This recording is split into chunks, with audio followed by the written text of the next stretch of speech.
Excellent. I think that was a really good overview of some of the challenges in multi-channel and omni-channel and what kind of you need to move through to kind of get through that. And I want to kind of come back to one of Sam's comments, which I think was a really nice segue into the next comment, and that was about certain stores that are moving towards just complete brand experiences and not having product within them. And it's a trend that I've seen over the last couple of years, is that as more and more retailers have gone online, they've tended to create online websites that look exactly the same. So they're all white with a black logo sitting across them, and they follow a very kind of common template. But I think have you been looking at our website? I think there's a growing trend for kind of richer brand experiences to be delivered online and in store and everywhere.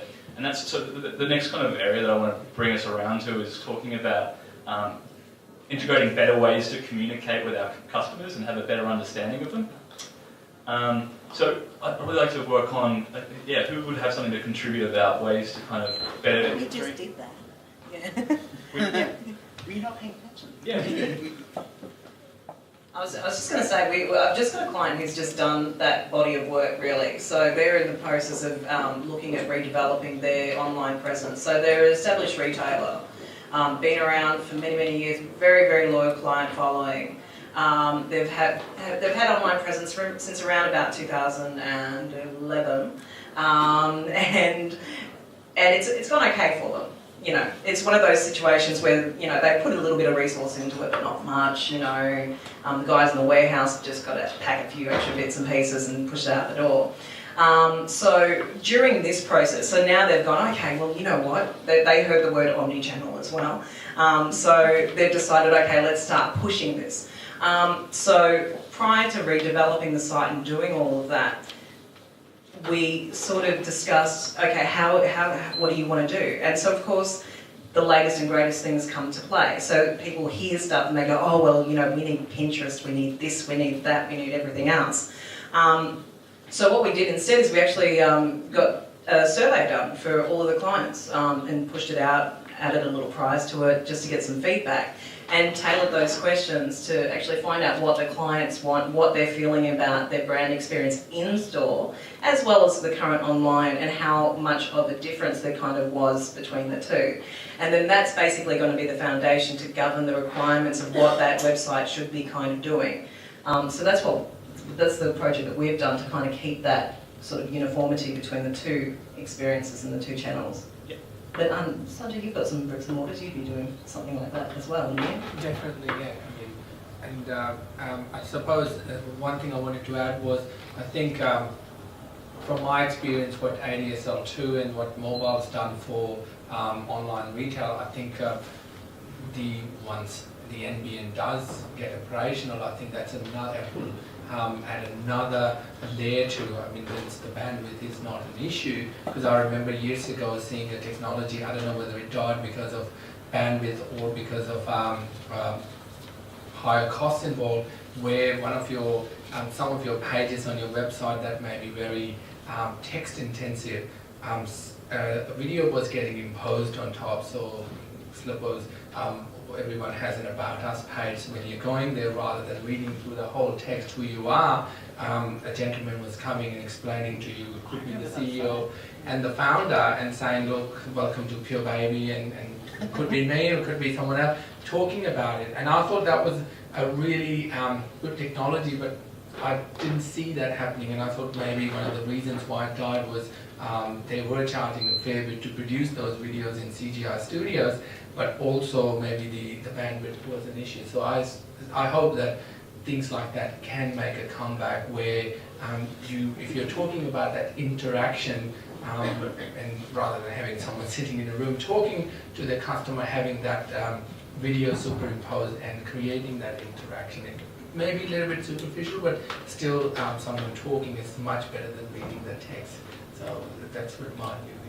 Yeah. Sanjay, you've also had some really great success with your photo shoots, with the baby selection and all that kind of process as well. Do you want to talk about that a little bit? That seemed to have a lot of engagement with your consumers. Yes, definitely, yeah. I mean, we're again, one of the very few companies, we have a very creative way of finding our models, and just because Obviously, it saves a lot of money, but we've been using, I suppose that's what you mean, Joe, is we've been using social media very successfully, where we have a very engaged audience and very eager audience, and whenever we put out a casting call for our new photo shoot, we get thousands of entries, and that's a very engaged customer base that we have.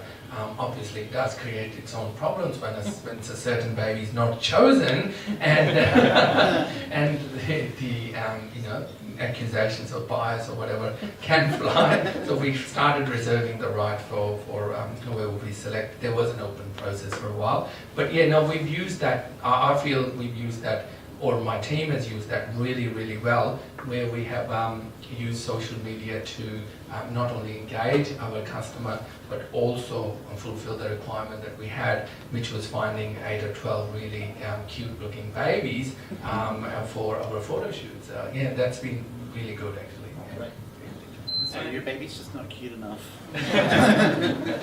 Just not pure baby. And Ajit, I wanted to come back to you and ask about loyalty programs and how you thought that kind of contributed to customer engagement in an ongoing sense, and whether you had any examples of clients that had great success with that. Loyalty programs is, I don't know what to say about that, because everyone you talk to has got a different idea about what a loyalty program is. People talk about points, people talk about giving discounts, people talk about giving gift vouchers for birthdays. I mean, it's a whole heap of different things going on out there. In a way, as a back-end system, what we've sort of decided is that some of these things we can control, some of it we can't control. So in a way, we capture all customer data at the top source, so at the point of sale or at online or wherever the customer is buying from.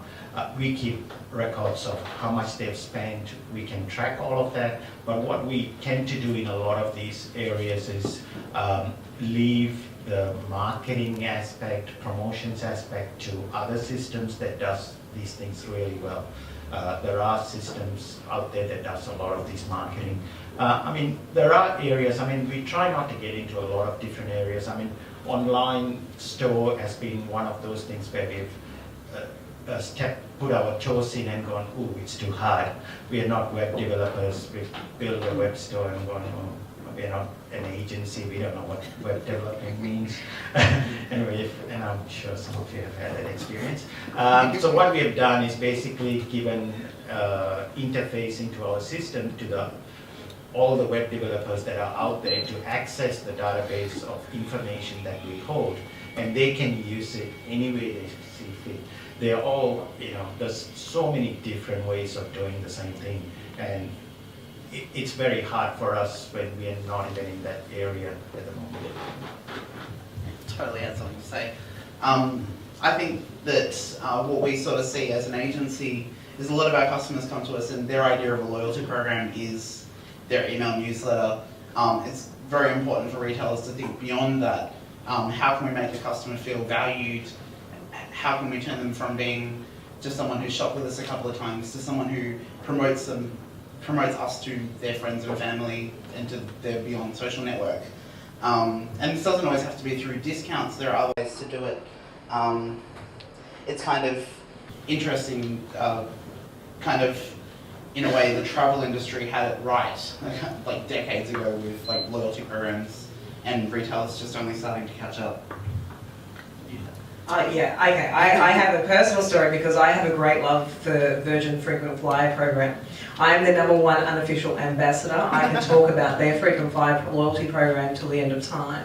And I speak to a lot of retailers, and a lot of my retail clients to sort of ask them to engage that kind of very straightforward approach, i.e. if you do X, Y and Z, you get A, B and C as a result. A lot of retailers struggle with it because of the fact that sometimes your systems don't support it, sometimes it's too hard, sometimes it becomes operationally impossible to actually track this. I had one client that had a loyalty program that if a customer fulfilled a certain transactional spend within a certain period of time, but on a certain product, in certain colourways. So, being a bit sensible about how you structure your loyalty program and giving it some good thought is really important, because a really good loyalty program will have people talking about it. And I'm not a great loyalty program person, but I can, as I mentioned, talk about version frequent flyer point program till the end of time. So that's kind of what you want to achieve, really.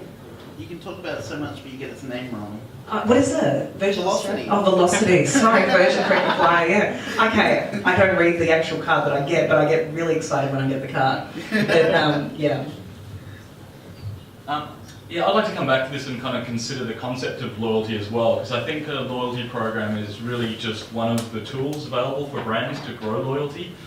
If we think about the kind of buying cycle where we start off at awareness and then move through to consideration and then purchase, and once we've got happy customers that are return customers, that are loyal customers, they become brand advocates and they're telling their friends. And a loyalty program is one way to do that, but by actually kind of really engaging and communicating with the consumer. So they don't even need to become part of the club to become loyal. So I think that also ties into brands understanding who their consumers are and listening to their consumers and tracking and understanding their behaviour and giving them really relevant feedback and relevant products. So I was going to tie this into email and how a lot of big brands these days just kind of do big blanket email campaigns, and they just send everybody the same email, and it's often about sales and promotion, and that's the kind of spark to get people coming through.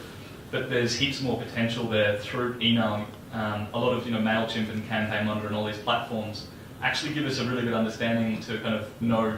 So some consumers will react really well to sales, but some don't, and we'll just delete them. So by looking at the metrics and actually segmenting those audiences, we can start creating more targeted campaigns. One of our clients that we're working with just launched Kelly Brothers, and they kind of sell fruit and vegetables and get them sent to your door. Now, in terms of the email strategy for that particular client, it's got many more facets, because we've got customers who are doing once-off orders, and then we're trying to motivate them to become subscribers, and then ongoing we've got subscribing customers. We want to make sure that we're growing them and kind of creating awareness around the brand. And again, it kind of comes back to classic marketing, where people don't buy product, they buy the aspiration. So it's people are buying fresh fruit and veg so that they can feed their families. And I think brands need to kind of come back sometimes and really think about what the actual essence of their product is, and understand how to kind of communicate that. I might just swing it around to Sam to talk about CRM for a little while, because we've been doing a bit of work with Salesforce and some of the opportunities there. Why me? Yeah, there's something to say. Sorry, I lost the question. Salesforce and CRM. So we'll talk about Melbourne Food and Wine and some of the opportunities there. Okay. Or not. Sorry, I don't actually understand what you're asking. But I can talk about Salesforce. Yeah. So in kind of a way, Salesforce is a bit of a competitor to Apparel 21, and Jitsim to give you a bit of a dirty look. So Salesforce is kind of like a fully featured CRM that can be extended to the nth degree. The only thing it really doesn't handle well is probably the actual sort of POS aspect of producing sales. But it does have technically a very great API that allows us to do a lot of interesting things on the web. That's all I've got, really. Oh, well, I think that what Joe was alluding to and what Sam's kind of added to was the fact that you can actually tailor your marketing and your email strategies to those kind of customers. You can start segmenting them. So one of the examples that we faced, that another client of mine has sort of started to do, was to actually, they're an AP21 user, an AP21 client. They've started to actually segment their data. So effectively it's like, okay, this EDM is going to anybody who hasn't shopped with us for 24 months because they're obviously annoyed at us. So let's give them some love. Let's send them something with a bit of a coupon, a bit of action, or some sort of discount promotion on there. Then the next segment is, okay, these people have been in the last 6 to 12 months, but we haven't seen them for 6 months. So let's update them about what's been happening in the 6 months since they haven't been with us. And then these people are shopping with us pretty much every week. We love them. So let's send them something accordingly to show them that love. So I think it's more about actually starting to use that data to actually push your marketing a bit better and a bit smarter. And there's so much you can do with technology in terms of the analytics you can do with this stuff nowadays, that you can actually get a bit brighter and actually tailor it so that so the customer actually feels like you're talking to them. And so I think that's really where you're heading with that, Joe. Yeah, that's where I was going to take it. So are you doing that over there at Pure Baby? No, we're not actually. Our emails, I must say, listening to all that, our emails are very basic idioms that we're sending. In fact, listening to you guys, I think what I find is the biggest challenge for us remains is we are a new brand in a sense in retail environment, although when a customer does come online, you're automatically getting their details if they do decide to order through you. What we find is it's not the same at retail level. If someone approaches you and the sales assistant is putting the sale through and they say, oh, would you like to be on our mailing list? 99% very stiff no. And that's I find as a challenge for how do you actually engage with that retail customer. You know they're walking in and they're walking out. How do you actually then get some of the details? Over the years I've seen some very clever ones where some of my sales staff, they say, oh, it means we have all your sales details. We've only started saying that once we have FB21, but oh, if we have your email, then we have all your sales details. That means you don't have to keep your receipt, and that seems to work quite a few times. But at the same time, if the person is not using this technique, I find that most of the time the answer is no. So from a retailer's point of view, I think creating that engagement at the brick and mortar level is very challenging. In that way, you're also kind of building a loyalty in that, like, if you're saying that it's so they don't have to keep receipts and stuff, Yes. you're making it easier for them to come back. To come back, yeah. But as I said, I mean, if all the sales staff are not using this technique, which I see them not using, then most of the time the answer is no, and the customer just walks out after grabbing their stuff. So yeah. One of my other clients, actually, a good example, they use it for stock situations. So I've gone and bought too much stock, or the thing that I put my money into is actually not performing as well as it was supposed to.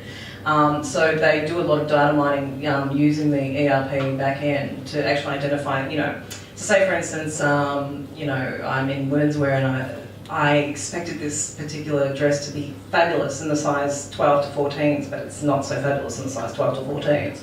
So effectively what they do is they grab anybody who's bought a 12 to 14 in a similar size dress, get their information, and that's who they're targeting that email campaign to. So a bit more data mining in that sense, and using it to actually drive the sales where you need the sales to actually start to clear the stock, which is a lot. Most of the time, a lot of the times when they're doing EDMs is about moving stuff out the door to try and actually get people back in to get that stock moving. Actually, Sanjay actually has it tough because not only does he have to find ways to keep them coming back, he has to find ways to keep them having babies. Yes. So his voice sounds like Barry White. Sorry, I actually just wanted to ask Amanda another question. That scenario with that customer, do they do that at a point before discounting the merchandise? Generally, yeah. It's the last stop point before they actually take a hit on a discount. So effectively, if they're about to move to mid-season sale, let's face it, the market at the moment, everybody's on sale pretty much a lot of the time, and really, really, really early. So that ability to, I remember back in the day when I first got into retail that we were on sale probably for about 3 weeks, if that. Obviously, I'm quite old. But we went on sale for winter, late July. And if you go on sale for winter, late July nowadays, it's like, what? That's insanity. Everyone's already sold their winter stuff. They've got high summer in the window. It's definitely the stop point before you move into mid-season discounting. And it's a last sort of ditch attempt to get stuff out the door at full price. Which is basically, as a retailer, what you kind of want to do.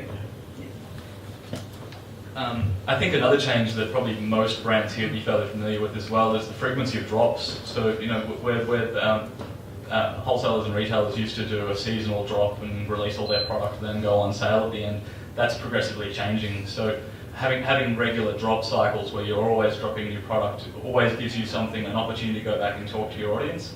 And importantly, that trend is kind of closely related to brands ordering less of particular SKUs. So that means that there is actually a bit of a sense of exclusivity to some of that product as well. And that can be a really good motivator. Just finishing off on the email side of things, I think another challenge for a lot of companies to kind of come to terms with is the fact that when you actually look at the statistics, sometimes their emails are actually one of the best converting, best performing things that they have. But it's just that there's heaps more opportunity that could be capitalised on those too. So, all right. I think that probably finishes up us talking. We didn't really get through mobile, but I think that might be a topic for another Flint night, because it's a big one. But we might swing around to the floor for any questions. Anyone? Just raise your hand. Do we have some Twitter questions? Looking. Not yet. Come on, everybody, let's engage. Oh, I know. We can ask them some questions. That sounds good. Is anyone here an AP21 customer that's looking at doing integration? Is that why you came here tonight? Anybody? Who are the retailers that put their hands up before?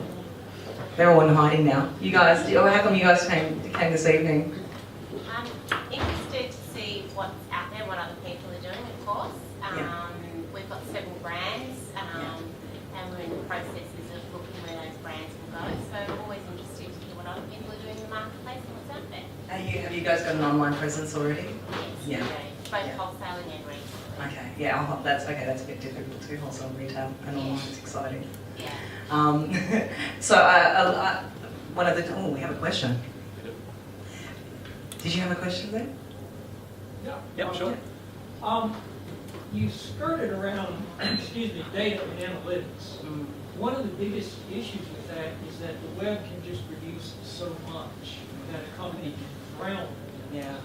How does a company get started making sense of using some of the data that they collect? Okay. One of the things that I normally speak to my clients about is before you actually even do anything, is that you need to sit down and decide what your KPIs are.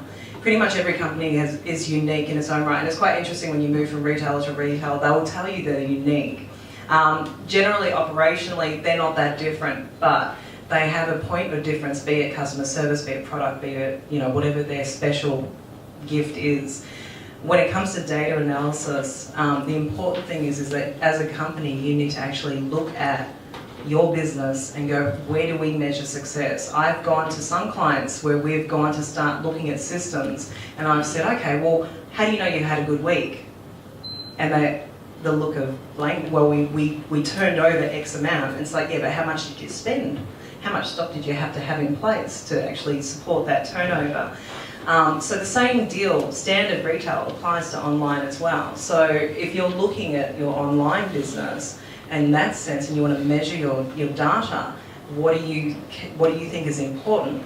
So obviously one of the primary things is how many people I have visit the site, turn into actual conversions. So obviously your conversion rates. I mean, Joe's probably better equipped to answer the more sort of web-based analytics side of things. But the most important thing is once you've engaged, so obviously selecting a web vendor or selecting an ERP vendor, so either like a Flint or an AP21, then the business has to do its homework and its due diligence. And a lot of the problem is that when people go in and actually present, they'll get bedazzled by the bells and whistles and the colours and look, it can do this and this and this.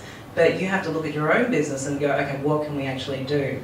And then when you actually select your vendors, that you build into that process a point where there's the analysis to actually measure how are we going to measure if this is a success. And that's the point where you work with your web developers or your ERP people, and you actually start to identify the KPIs for your business. And then that way you can get rid of the noise that comes in with the data, because you'll get data paralysis. And a lot of the stuff with AP21 integrations, because AP21 has got this huge system, when people put it in for the first time, they get drowned in information and they don't know where to look. So half the battle when you put in these kind of systems is to actually identify that first, then put it in, then measure your performance. But I'll hand over to Joe to talk about the analytics from the website. I was going to absolutely agree with you that I think it's really important to have those kind of clear KPIs and set goals to try and drive particular channels. And I think it happens, so you need your business KPIs, the actual kind of highline things, is it actually working? But you actually need to identify what you want individual channels to be doing. That can be a couple of things, but so for instance, what is social doing? How is it contributing to customer service responses, and is that doing its job properly? And how is it contributing to brand engagement? Is it doing that? And is it actually generating value? So really clear sets of goals around each channel. I think the other really important thing to remember with analytics and data is that we've got this concept of big data, which is everything that's happening everywhere, and it's kind of what is the group trend. But the other really important thing to focus on is the individual. So if you can actually kind of group your audience through different research and insights, start grouping that audience and then measuring the way that individual is interacting, and kind of you almost bump them up to one particular group, and then if they stop interacting you can bump them down, and the strategies can change to influence that. Does that answer your question? Yeah, in part. Yeah. There's such a wealth of data you can get, but just to throw out a trite phrase, how much is a friend on Facebook worth? You see a lot of companies chasing that shimmer and yet don't know what the value of something on social media even is to their business.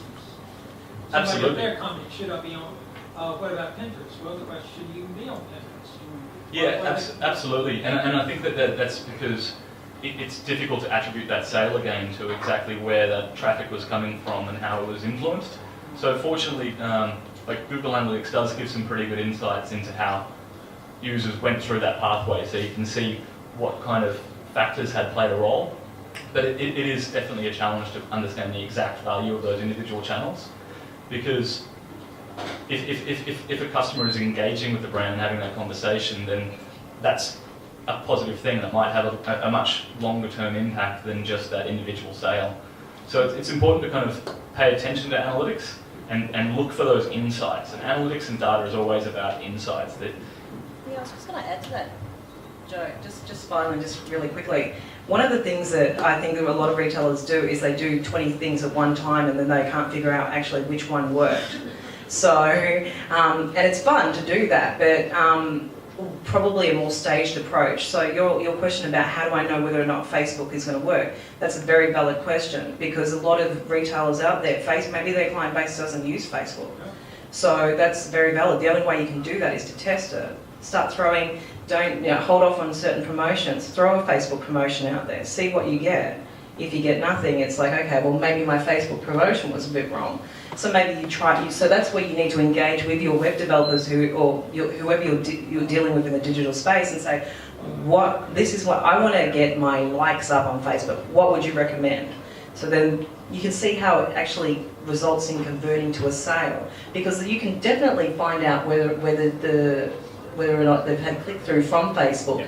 So it's really about segmenting that particular marketing promotion that you're trying to actually see what your uptake is, and then running with it, assessing it, and then going from there. I think that's the only way you can do it. I think where the danger is doing 10 things and then trying to, and the sales went up, which is fabulous. I know back in the day when I was working, predominantly for one company in retail, prior to like SMS being standard, we took up SMS broadcasts as very, very early on. We were probably one of the first retailers to do it in Australia. And that was fabulous, because we'd send out the text message at 10 o'clock. 10:30, the sales would just go boom, straight through the roof, like crazy in response, automatically. And it was very, very clear, because it was the only marketing thing that we did, that it worked. So we kept doing it, and they still do it today, and it really works for them. So that's what we used to do. Yeah. I think, sorry, there was just another aspect to your question, which was what is the value of a Facebook friend or a fan or a like. I think that for each business that's probably very different. For new startups and stuff, sometimes their motivation for like their Facebook strategy will be entirely about growing that number so that they look like a big business. For others, where they do have like an e-commerce presence, you can actually measure like traffic that came from Facebook, how much was that worth through tools like Google Analytics, and that can give you a value. Like if each click-through from Facebook has an average of spending $200 and I'm paying 12 cents to Facebook for that click, clearly it's worth it. Just to add on, we've actually got a customer who uses Facebook quite a lot, and they do exactly what Amanda is saying. They drive promotions just through Facebook, so they can actually see how many people are actually taking up those promotions. They drive sales by putting up certain products online on their Facebook page and driving it to online store or even to their bricks and mortar, and they sort of can tell where it came from. And that whole marketing space is evolving constantly as well. So for instance, Exact Target has a great platform where you can actually channel together a sequence of campaigns and actually track users through those interactions. And so for instance, if you sent out an email to someone and they didn't respond to that, they can then get a follow-up email and you can kind of track that process through. Cool. Is there any more questions at all out of the floor? What do you think is the future of websites like eBay and BigCommerce and those sorts of websites? For would you go on those websites to sell your products, or what's the future? That's the question. Oh, okay, thank you. Okay. Well, it's a good question because a few years ago, we were approached by eBay because I think eBay back then was launching their fashion platform. And I was in a meeting in Sydney, and the biggest problem I saw was, and no offense, I mean, I have an IT background myself, but there were geeks trying to sell fashion, okay? And it actually, I could see right from the beginning, it was not going to work because they were talking about the amazing amount of following they have, the amazing amount of conversion they have, and they were talking about fashion. So I saw that it was not going to work, and I don't know whether it actually really worked because we didn't become a part of it. I did see some billboards going up about their fashion platform. So I think businesses need to be very, very careful because eBay does have a certain tag to it.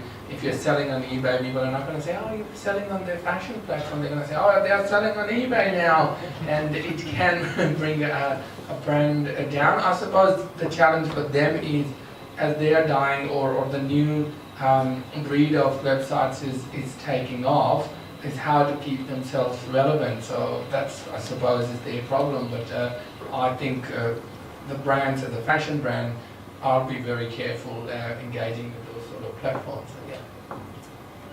And kind of following on from that as well, these flash sale websites can be quite dangerous for brands as well. So I recently had a client that had some product that hadn't sold very well, so they moved that product through one of those flash websites, and that website launched a paid search campaign and ended up popping up well above that brand in search. And I saw that their actual full retail sales just plummet, and kind of went into crisis and got the client to put a SEM campaign in place to counteract that. So while you might be kind of moving that old product, it can be detrimental to the brand as well. So, any more questions? We might wrap it up. All right. Thank you. Fantastic. Can I just ask one last question? Yes, sure. Everything you say, the web is no different to the age was 30 years ago. How you dispose of your old product, you've got to be careful of how you deal with your customer base, how you interact with them. What's the difference? There isn't really. Yeah, exactly. It's all about connecting with people and just another market. Absolutely, yeah. And I think that's an important thing to kind of note is that everyone kind of gets a little bit freaked out, but a lot of it is just classic marketing as well. So it hasn't really changed. It's just a new set of tools. Yeah. Okay. Thank you guys. Thanks very much for the contribution, and we'll sit around.